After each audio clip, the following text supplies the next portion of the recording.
The moment I walked into that ballroom, I heard her say it.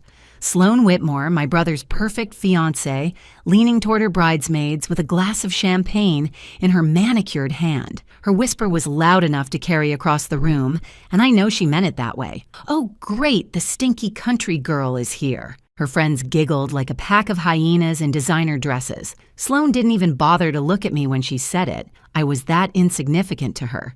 Just some embarrassment that crawled out of a small town to ruin the aesthetic of her perfect engagement party. What Sloane didn't know, what nobody in that room knew, was that I signed the deed to this hotel 3 years ago. The Monarch Hotel. Every chandelier above her head, every piece of silverware she was eating with, every square inch of Italian marble beneath her overpriced heels belonged to me. And by the end of tonight, that whisper was going to cost her everything she ever wanted. My name is Bethany Burns. I'm 31 years old and I grew up in Millbrook, Pennsylvania, a town so small that the only traffic jam we ever had was when old Mr. Henderson's cows escaped and blocked Main Street for 3 hours. I left home when I was 18 and I never really looked back, not because I hated where I came from, but because my family made it crystal clear there wasn't room for me there. See, I have an older brother, Garrett, the golden child, the son who could do no wrong.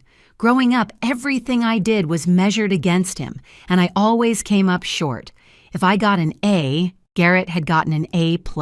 If I made the softball team, Garrett had been team captain. My mother, Patricia, had a special way of looking at me that made me feel like a rough draft, while Garrett was the finished masterpiece. So I left. I packed one suitcase, took a bus to the city, and started over with nothing but $200 and a stubborn refusal to fail. Everyone back home thought I was struggling. They pictured me in some tiny apartment eating instant noodles, which was true for the first 2 years. But what they didn't know was that I took a job as a cleaning lady at a boutique hotel, and that job changed my life. I learned everything. I watched. I studied. I worked my way up from cleaning rooms to front desk to assistant manager to manager. I saved every penny, invested carefully, made smart choices, and took risks when they felt right. By 28, I owned my first property. By 30, I had 3. Now, at 31, I run Birch Hospitality, a company that owns 6 boutique hotels across the East Coast.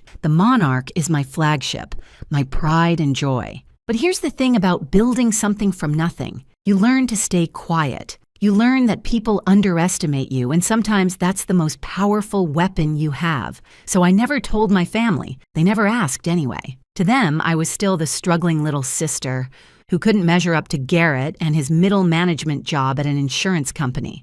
The irony was so thick you could spread it on toast. Tonight, I received an invitation to Garrett's engagement party. Last minute, of course. Probably my mother's idea, a guilt invitation so she could tell her friends that the whole family was there. I almost didn't come, but something pulled me here. Maybe curiosity. Maybe some small, stubborn hope that things had changed. They hadn't. I stood in the entrance of my own hotel, wearing jeans and my favorite boots, my hair still smelling faintly of the countryside because I'd driven through Millbrook on my way here just to remind myself where I came from. My outfit probably cost more than everything Sloane was wearing combined, but you wouldn't know it by looking. That's the thing about real money. It doesn't need to scream. And honestly, you can take the girl out of the farm, but you can't take the farm out of the girl, though you can definitely take the farm girl's money straight to the bank. I spotted my mother across the room, holding court with some of her friends, probably bragging about Garrett's wonderful fiancé and their wonderful future together. Garrett stood next to Sloane, looking like a man who had won the lottery. He had no idea he was holding a losing ticket. Sloane finally glanced my way, her smile sharp as a paper cut. She didn't recognize me as anything other than an inconvenience, a stain on her perfect evening. That was fine. Let her think I was nobody. Let them all think it. I had learned a long time ago that the best revenge isn't loud. It's patient. It's quiet. It's watching people dig their own graves while they're too busy looking down on you to notice the shovel in their hands. So I smiled back at Sloane, walked to the bar, and ordered a drink. My staff knew not to acknowledge me. Wesley Crane, my general manager, caught my eye from across the room and gave me a subtle nod. Everything was running smoothly, Everything was perfect. For now, because in about 3 hours, Sloane Whitmore was going to learn a very important lesson. Never underestimate the country girl, especially when she owns the ground you're standing on. Before we continue, if you're enjoying this story, please hit that subscribe button and tell me in the comments where you're watching from and what time it is there. I see every single comment, and it means the world to me. Thank you so much for your support. Now back to the story. The engagement party was exactly what you'd expect from someone like Sloane. Extravagant, over the top, designed to impress people who were already impressed with themselves.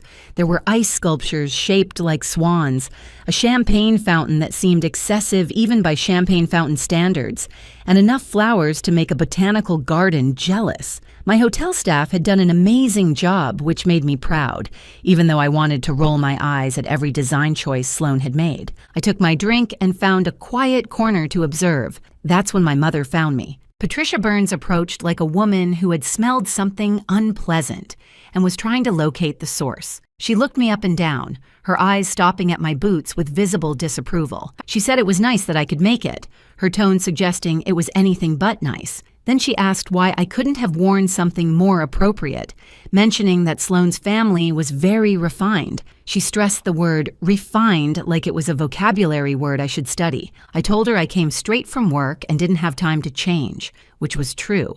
I just didn't mention that work meant running a multi-million-dollar hotel company. My mother sighed the way she always sighed at me, like I was a constant disappointment she had learned to tolerate. She told me to at least try to make a good impression on the Whitmores, then disappeared back into the crowd to continue her social obligations. And there it was. 20 seconds of conversation, and I already felt like I was 12 years old again, failing to meet some invisible standard I was never told about. I spotted Sloane across the room, air kissing her way through a group of guests. The woman had kissed more cheeks tonight than a politician at a county fair.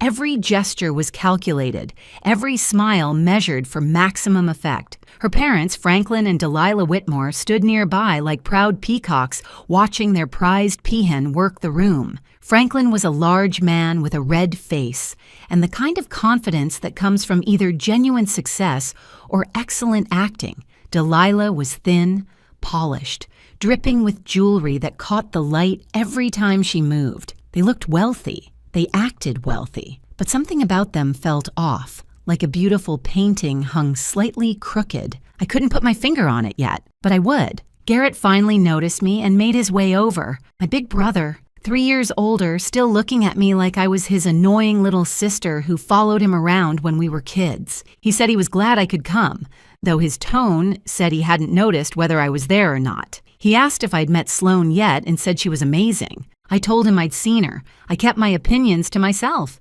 Garrett nodded, already looking past me to see who else he needed to greet. Some things never change. Then he said something that made my stomach tighten. He mentioned that Mom had given Sloane Grandma's necklace as an engagement gift. He said wasn't that generous of her and that Sloane absolutely loved it. I felt the air leave my lungs. Grandma's necklace. The antique pendant our grandmother had promised to me, specifically before she died. She had held my hand and told me it was for me because I was her dreamer, her fighter, the one who would make something of herself. My mother knew this. She had been in the room when Grandma said it, and she gave it to Sloane anyway. I looked across the room and saw it. There it was, hanging around Sloane's neck like it belonged there.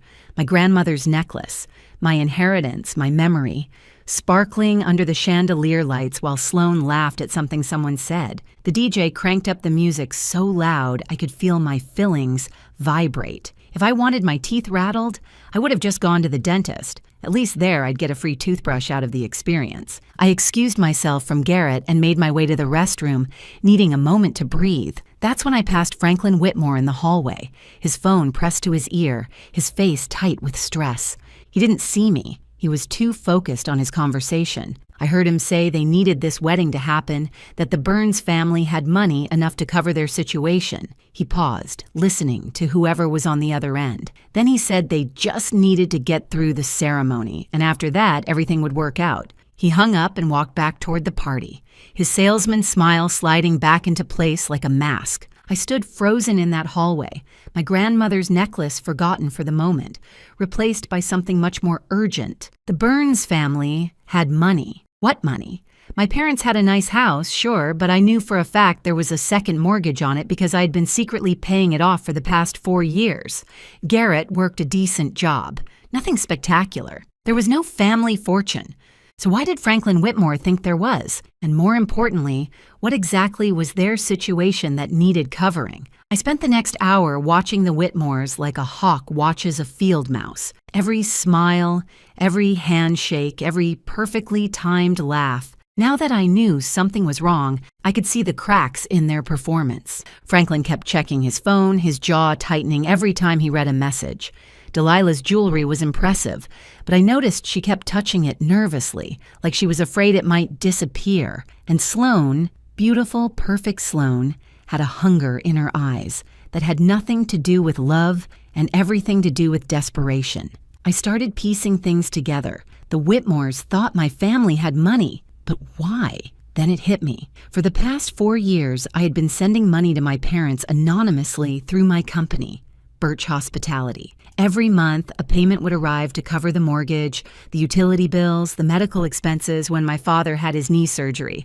I never put my name on it. I didn't want their gratitude or their questions. I just wanted to help from a distance. But my parents didn't know it was me. And apparently, my mother had decided it must be Garrett. Of course she did. In her mind, her golden child was secretly taking care of them, being the responsible, successful son she always knew he was. I could practically hear her bragging to her friends about how generous Garrett was, how he always looked after his family, the money I sent, the sacrifices I made, and Garrett got the credit. The irony was so thick it could have walked into the party and ordered its own drink. So the Whitmores did their research.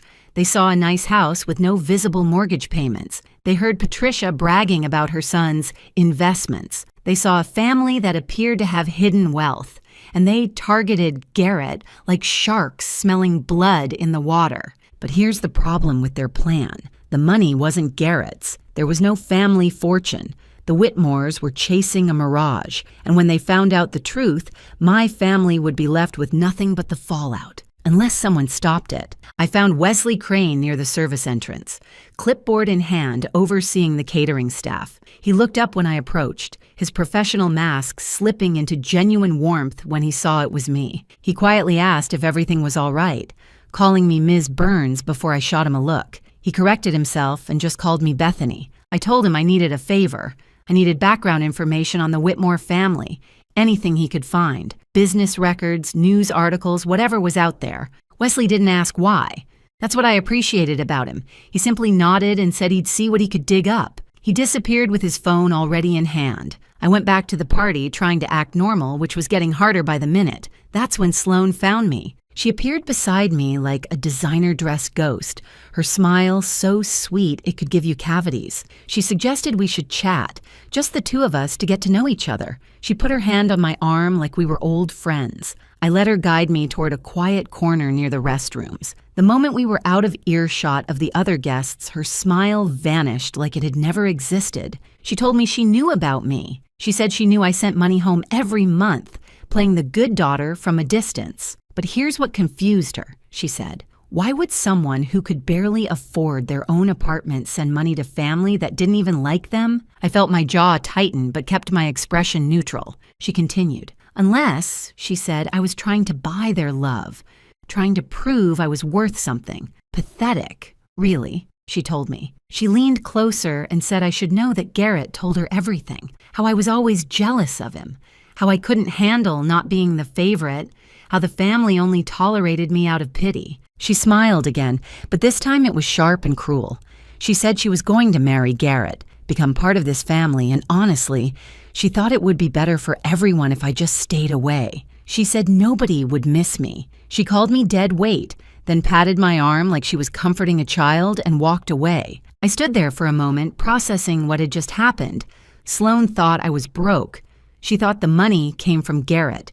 She had no idea who I actually was. It was like watching someone brag about how amazing their rental car is to the person who owns the entire dealership. Honestly, if arrogance burned calories, Sloane Whitmore would be invisible. Wesley appeared at my elbow, startling me from my thoughts. He handed me a folder and told me I needed to see this. His face was pale, his usual composure shaken. He said the Whitmores weren't just in debt. They were being investigated for fraud. I opened the folder right there in the hallway, scanning the documents inside. Financial records, court filings, news articles. The more I read, the colder I felt. The Whitmores weren't who they claimed to be. Their real estate empire was a house of cards built on lies and other people's money. They were 6 months away from bankruptcy and federal investigation. This wedding wasn't about love. It was an escape plan. I took the folder to my car in the parking garage, needing privacy to process what I was reading. The overhead lights flickered like they were as shocked as I was. The documents painted an ugly picture. Franklin and Delilah Whitmore had been running what amounted to a Ponzi scheme for years. They collected money from investors for real estate developments that either didn't exist or were wildly overvalued. Early investors got paid with money from later investors, the classic con. But the house of cards was finally collapsing. Investors were asking questions. Auditors were circling. Federal investigators had opened a case. The Whitmores needed an exit strategy, and fast. Enter my brother Garrett. I could see their logic, twisted as it was. Find a family that appeared to have money, marry into it. Use the connection to shore up their crumbling reputation, or at minimum, have somewhere to hide when everything fell apart. They probably planned to drain whatever assets my family had before disappearing to start the con somewhere else. What they didn't realize was that my family had nothing. The house was mortgaged. Garrett's salary was average. The only money flowing into the Burns household came from me, and I could stop that with a single phone call. The Whitmores were about to discover they had targeted the wrong family, and when they did, they would abandon Garrett faster than a sinking ship, leaving my brother heartbroken and my parents humiliated. Part of me wanted to let it happen, let them all suffer the consequences of their choices. My mother, who gave away my inheritance without a second thought. My brother, who never once stood up for me. Let them feel what it's like to be discarded, overlooked, cast aside. But I couldn't do it. As much as they had hurt me, they were still my family. Garrett was still the boy who taught me to ride a bike, even if he had forgotten that somewhere along the way. My mother was still the woman who stayed up all night when I had chicken pox, even if she later decided I wasn't worth remembering. Family is complicated. You can love people and be furious with them at the same time. You can want to protect them even when they don't deserve it. So I made a decision. I was going to expose the Whitmores. I was going to save my family from a disaster they didn't even know was coming. And I was going to do it my way. I called my lawyer first. Rebecca Thornton answered on the second ring, despite it being 8 o'clock at night, which is why I paid her what I did. I gave her a summary of the situation and asked how quickly she could verify the information in the folder. She said she'd have confirmation within the hour. Next, I called Naomi Delaney, a forensic accountant I had worked with on a complicated acquisition 2 years ago. Naomi was a wizard with financial records, the kind of person who could look at a spreadsheet and tell you what someone had for breakfast. I sent her photos of the key documents and asked her to dig deeper. If you're enjoying this story so far, please take just 1 second to drop a like and leave a comment. It really helps me keep creating these stories for you, and I genuinely appreciate every single one of you. Thank you from the bottom of my heart. Now, let's get back to Bethany. Naomi called back in 40 minutes. Her voice was tight with the excitement of someone who had found something big. She told me I was right. They were running a Ponzi scheme. Textbook stuff. But here's the interesting part, she said. She had looked up the Whitmore name in other states and found something in Arizona from 3 years ago. Same pattern, same scheme, different names. She said the bride's real name wasn't Sloane. She asked if I was ready for this. I told her I was ready. Naomi told me the bride's real name was Sandra Weems. She said the parents weren't even her real parents. They were partners in a long-running con, and they had been doing this for at least a decade. Different identities, different targets, same game. I sat in my car, the folder in my lap, and started laughing. I couldn't help it. These people had more identities than a Hollywood actress has ex-husbands. Sandra, Sloane, probably planning to be Stephanie next year. My phone buzzed with a text from Garrett. I looked at it for a long moment before opening it. He wanted to know if we could talk. He said something about Sloane felt wrong. I checked the time. 5 minutes until 9 when Franklin Whitmore was scheduled to make his big welcome to the family toast. Too little, too late, big brother. You should have trusted that feeling an hour ago. You should have trusted me years ago. But better late than never. At least he was starting to see through the mask. I got out of the car and walked back toward the hotel. The Arizona night air was warm, and somewhere inside, a con artist in a white dress was about to have the worst night of her life. Time to crash an engagement party. I walked back into the Monarch Hotel with a different energy than when I'd left. Before, I was the invisible sister, the country girl everyone looked down on.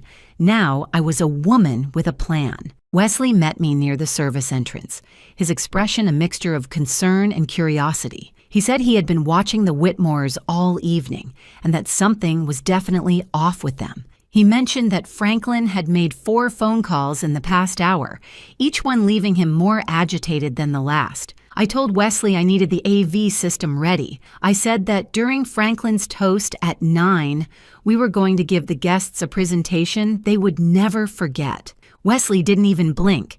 He asked what kind of presentation we were talking about. I handed him a USB drive. On it were scanned copies of the most damaging documents from the folder, plus everything Naomi had sent me. Court records from Arizona, financial statements showing the fraud, photos of Sloane from 3 years ago under her real name, Sandra Weems, a paper trail of lies stretching back a decade. I told him when Franklin started his toast, I wanted it all on the screens. Every document, every photo, every piece of evidence. Wesley took the drive with a slight smile.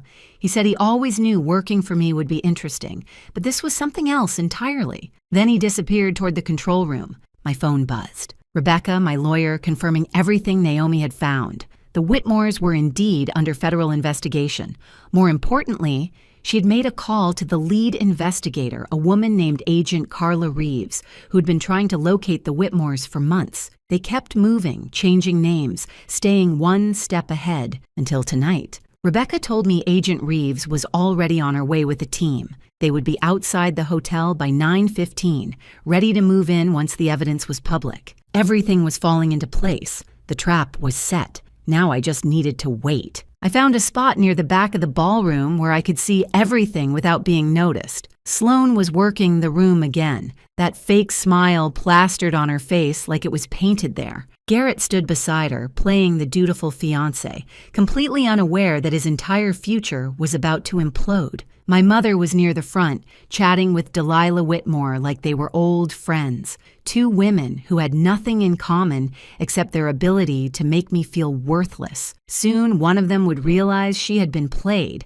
The other would realize she had pushed away the wrong daughter. I checked my watch. 8:52. My phone buzzed again. This time it was a text from Garrett. He asked where I was and said he really needed to talk. He said something about the Whitmores was bothering him, the way Franklin kept disappearing, the way Sloane deflected every question about her past. He said maybe he was being paranoid. I stared at the message for a long moment. Part of me wanted to respond, to tell him to trust his instincts, to warn him about what was coming. But what would that accomplish? He had 34 years to trust me, to include me, to treat me like family. He chose not to. Besides, if I warned him now, he might warn Sloane, and I couldn't risk that. I typed back a simple response. I told him we would talk after the toast and to just wait.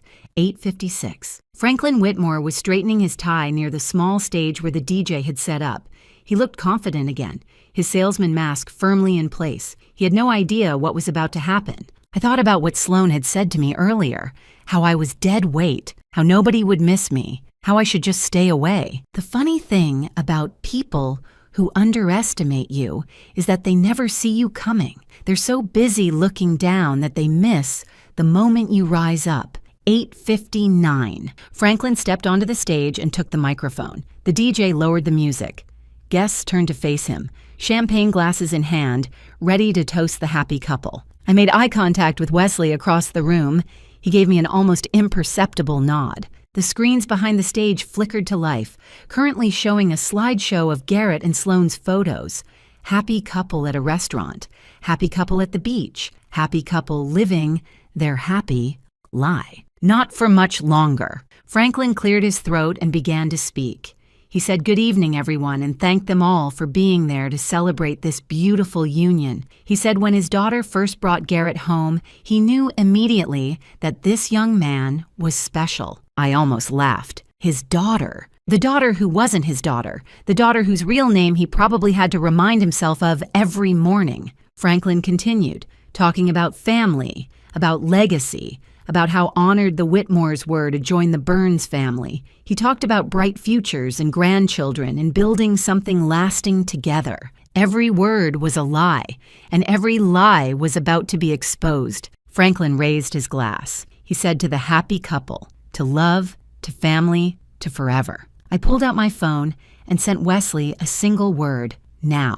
The screens flickered. For a moment, everyone probably thought it was a technical glitch. The happy photos of Garrett and Sloane disappeared, replaced by something else entirely. A document, official looking, stamped with court seals and legal terminology. Franklin's smile froze on his face. The document was a court filing from Arizona, dated 3 years ago. A fraud investigation. And there, listed as a person of interest, was a name nobody in this room had heard before. Sandra Weems. A murmur rippled through the crowd. People squinted at the screens, trying to understand what they were seeing. Franklin fumbled with the microphone, his face going from red to pale in seconds. He said there must be some mistake and called it a technical error. He turned toward the AV booth and shouted for someone to fix it, but the screens kept changing. Another document appeared. Financial records showing investor money being funneled into shell companies. Then another. News articles about a real estate scheme in Phoenix that had cost dozens of families their life savings. Then photos. A younger Sandra Weems, different hair color, same cold eyes, standing next to Franklin and Delilah at some charity event under completely different names. Sloane stood frozen in the middle of the dance floor, her champagne glass trembling in her hand. For the first time all night, her mask had slipped completely. She looked terrified. Garrett stared at the screens, then at Sloane, then back at the screens. I could see his mind working, pieces clicking together, the doubt he had felt all evening suddenly making horrible sense. Franklin tried to push through the crowd toward the exit, but 2 of my security staff stepped into his path. Delilah grabbed his arm, whispering frantically, but there was nowhere to go. That's when I stepped forward. I walked through the parting crowd toward the stage, my boots clicking on the marble floor. Every eye in the room turned to me, the country girl, the nobody, the dead weight. Wesley's voice came over the speakers, calm and professional. He said, "Ladies and gentlemen, he would like to introduce the owner of the Monarch Hotel and CEO of Birch Hospitality." He said, "Please welcome Ms. Bethany Burns." The silence that followed was deafening. My mother's face went white. Garrett's jaw actually dropped open. Even Sloane, in the middle of her panic, looked genuinely shocked. I took the microphone from Franklin's limp hand. I said, "Good evening, everyone." I apologized for the interruption, but I thought they might want to know who they were really celebrating tonight. I gestured to the screens behind me. I said Franklin and Delilah Whitmore were not who they claimed to be. Their real estate empire was a fraud. Their wealth was stolen from innocent investors, and their daughter Sloane was actually named Sandra Weems, a con artist who had been running this same scheme for over a decade. Sloane finally found her voice. She screamed that I was lying and called me a jealous, pathetic nobody. She said I was making this up because I couldn't stand to see Garrett happy. I smiled at her. I said, "That's interesting," and I asked if I also made up the federal investigation that had been following them for 2 years. I mentioned the arrest warrants that were issued last month in Arizona and said I was curious how I could have faked the fact that Agent Carla Reeves and her team were currently waiting outside this hotel. As if on cue, the ballroom doors opened. 4 people in suits walked in, badges visible, expressions all business. Sloane's face crumbled. Franklin tried to run. He made it about 10 feet before Agent Reeves intercepted him with a calm but firm hand on his shoulder. She told him that Franklin Whitmore, or whatever his real name was under arrest for wire fraud, investment fraud, and conspiracy. Delilah started crying, mascara running down her carefully made-up face. She kept saying there was a mistake. that they could explain everything, that it wasn't what it looked like. Sloane, Sandra, whatever her name was, turned to Garrett one last time. Her voice was desperate, pleading. She asked if he was really going to let his sister do this to them. She said they loved each other and that he had to believe her. Garrett looked at her for a long moment. I could see the war happening behind his eyes. The woman he thought he loved versus the evidence he couldn't deny. Then he did something I never expected. He stepped away from her. He said he didn't even know who she was. His voice was quiet, broken, but certain. He said he didn't know who any of them were. Sloane's expression shifted from desperation to rage in an instant. She lunged toward me, screaming that I had ruined everything, that I was supposed to be nobody, that I was just the stinky country girl. Security caught her before she reached me. I leaned close enough for only her to hear.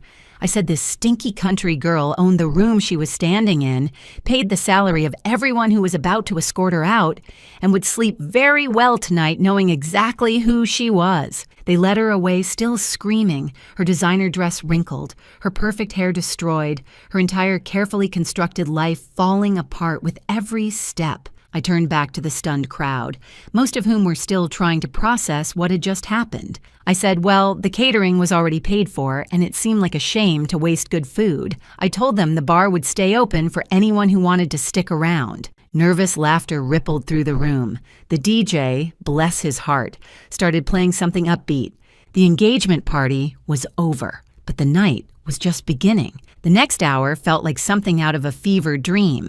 The Whitmores, all three of them, were escorted out in handcuffs while the remaining guests watched in stunned silence. Sloane, or Sandra, or whoever she would be in her next life, was still screaming threats as they put her in the back of an unmarked car. Something about lawyers, lawsuits, revenge.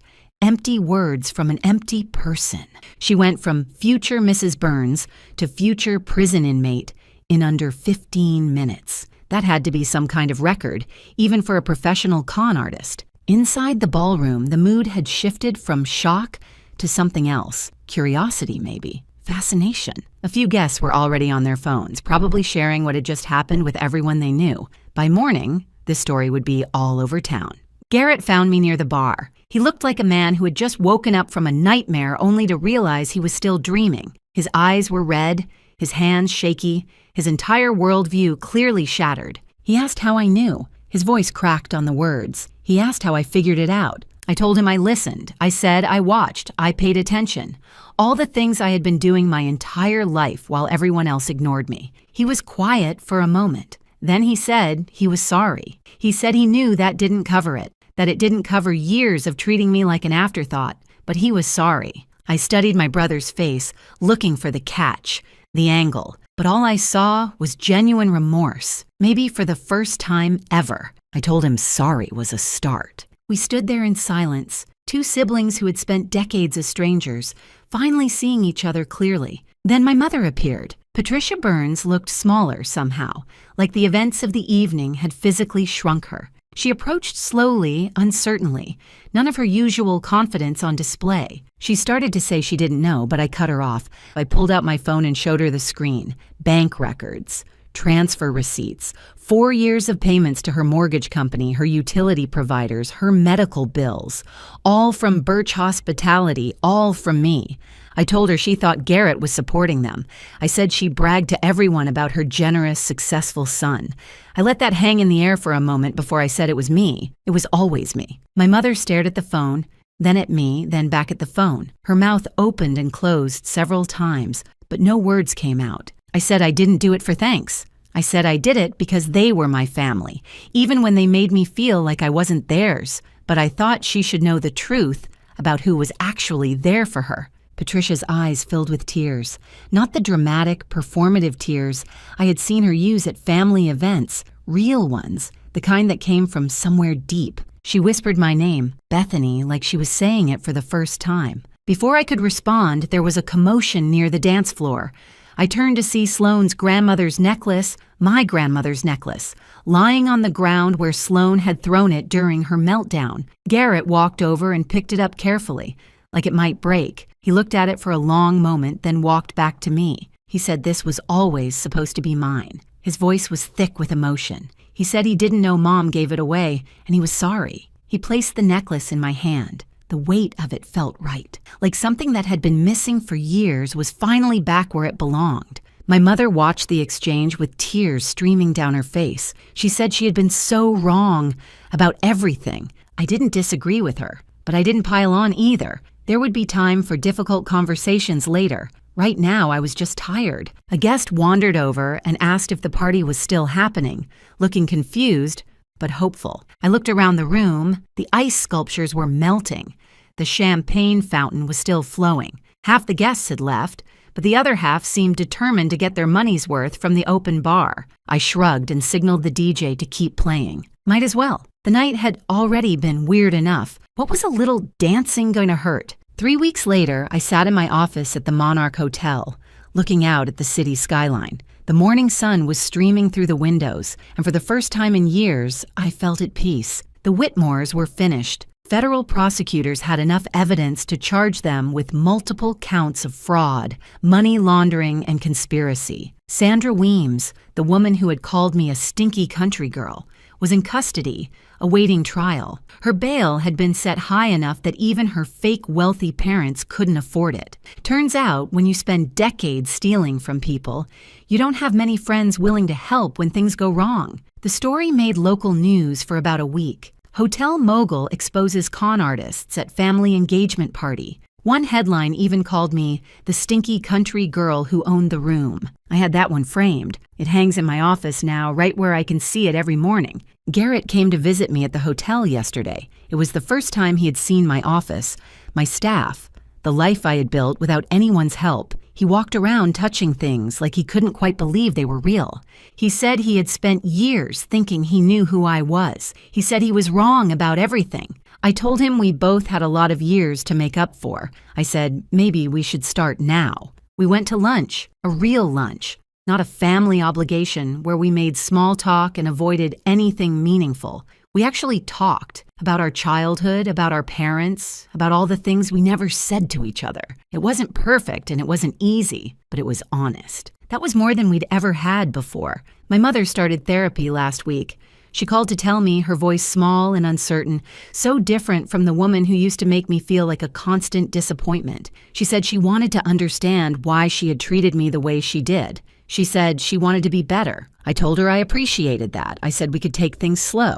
And we would. Rebuilding trust takes time, but at least we were finally building something instead of watching it crumble. This morning, I was hosting a business breakfast in the hotel restaurant. Investors, partners, people who wanted to discuss expansion opportunities, normal stuff for a normal day. A young woman walked in looking nervous. She was wearing simple clothes, her hair pulled back in a practical ponytail, her eyes wide as she took in the elegant surroundings, clearly out of her element. One of my investors, a man named Gerald who had too much money and not enough manners, made a comment loud enough for everyone to hear. He asked who let her in and said this was a private event. I stood up from the table.